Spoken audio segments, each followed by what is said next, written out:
মেয়েটি জানের ভয়ে বাচ্চা নষ্ট করতে রাজি হন।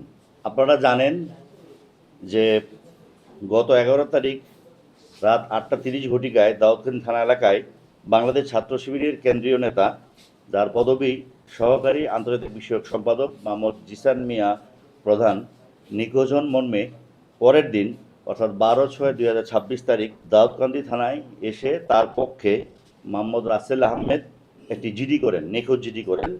নিখোঁজ জিডির পরেই আমরা বিষয়টিকে খুব গুরুত্ব সহকারে নিই, যেহেতু উনি একজন কেন্দ্রীয় নেতা।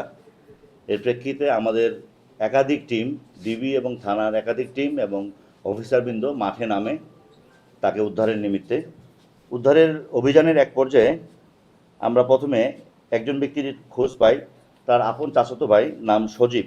তার কাছ থেকে আমরা একটি তথ্য পাই যে 5-6 মাস পূর্বে ফেসবুকের মাধ্যমে দাউদকান্দি এলাকায় একটি মেয়ের সাথে জিসান মিয়া প্রধানের পরিচয় হয়। এই পরিচয় সূত্র ধরে তাদের মধ্যে মোবাইল ফোনে কথাবার্তা শুরু হয়, একটা পর্যায়ে প্রেমের সম্পর্ক গড়ে ওঠে। জিসান, যিনি নিখোঁজ ছিলেন, তার ভাড়া বাসায় ভিকটিম মেয়েটিকে জিসান মিয়া ধর্ষণ করে এবং মেয়েটি ধর্ষণের শিকার হয়। পরবর্তীতে বিভিন্ন সময়ে এই জিসান মিয়া প্রধান মেয়েটিকে বিয়ের প্রলোভন দেখিয়ে শারীরিক সম্পর্ক করে। এক পর্যায়ে মেয়েটি অন্তঃসত্ত্বা বা প্রেগনেন্ট হয়ে যায় কনসেপ্ট করে। এরপরে জিসান মিয়া প্রধান মেয়েটিকে জোরপূর্বক বাচ্চা নষ্ট করার জন্য চাপ প্রয়োগ করতে থাকে, না হলে মেয়েটিকে মেরে ফেলার হুমকি প্রদান করেন। এক পর্যায়ে মেয়েটি জানের ভয়ে বাচ্চা নষ্ট করতে রাজি হন। জিসান মিয়া তার পূর্ব পরিচিত ঘনিষ্ঠ জনৈক সেকেন্দার আলী ফার্মেসির দোকান করে তার দোকান হতে বাচ্চা নষ্ট করার ট্যাবলেট ক্রয় করে ভিকটিম মেয়েটিকে খাওয়ায়। 2-3 দিন পর বাচ্চা নষ্ট হওয়ার ওষুধ সেবনের ফলে ভিকটিম মেয়েটির প্রচণ্ড রক্তক্ষরণ হয়। এই বিষয়টিও মেয়েটি জিসানকে জানায়।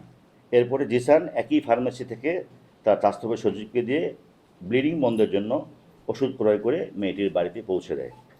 রক্তক্ষরণ বন্ধ হওয়ার পর মেয়েটি জিসানকে বিয়ের জন্য চাপ প্রয়োগ করে। তারই ধারাবাহিকতায় গত 12/6/2026 তারিখ, যেদিন উনি নিখোঁজ হয়, ওই দিন বিয়ে করার সম্মতি দেয় এবং বিয়ে করার জন্য নির্ধারিত তারিখ ছিল। বিয়ে করার তারিখ ছিল, কিন্তু বিয়ে না করে সে আত্মগোপনে চলে যায়। কারণ 11 তারিখ রাত 8টার পর যে বিয়ে করবে এই কথাবার্তা হয়, এটা আমরা মোবাইল প্রযুক্তির মাধ্যমে আমাদের কাছে অনেকগুলো মেসেজ আছে, আমরা পেয়েছি মেয়েটির মোবাইল থেকে।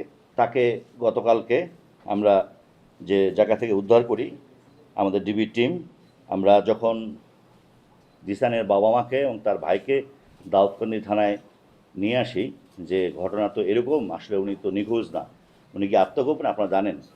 তার কিছুক্ষণের মধ্যেই তারাই বলছে যে তাদের ভাই, জিসানের যে ভাই, সে বলছে যে লাকসামে পাওয়া গেছে। তো লাকসামে পাওয়া গেছে। লাকসাম পরে আমাদের আরেকটা টিম এবং আমাদের লাকসাম থানা ওসি, সার্কেল এসপি লাকসামের রেল স্টেশনের পাশে গিয়ে আমরা তাদের দেখানো মতে, এবং যারা দেখিয়ে দিচ্ছে তাদের নামও আমাদের কাছে তালিকা আছে, আমরা জিসানকে পাই। তার কোনো শারীরিক অসুস্থতা নাই, সে আত্মগোপনে ছিল, নিজেই সে আত্মগোপনে গেছে। তাকে কোনো ধরনের তার শরীরে ডাক্তারের রিপোর্ট অনুযায়ী, আমার কাছে রিপোর্টটি আছে, আমি দিয়ে দিব আপনাদেরকে, তার কোনো শারীরিক সমস্যা নাই, সে সুস্থ। মূলত এই যে মেয়েটিকে বিয়ের প্রলোভন দেখিয়ে যে শারীরিক সম্পর্ক, ধর্ষণ, এই বিষয়ে আত্মগোপনে সে গেছিল।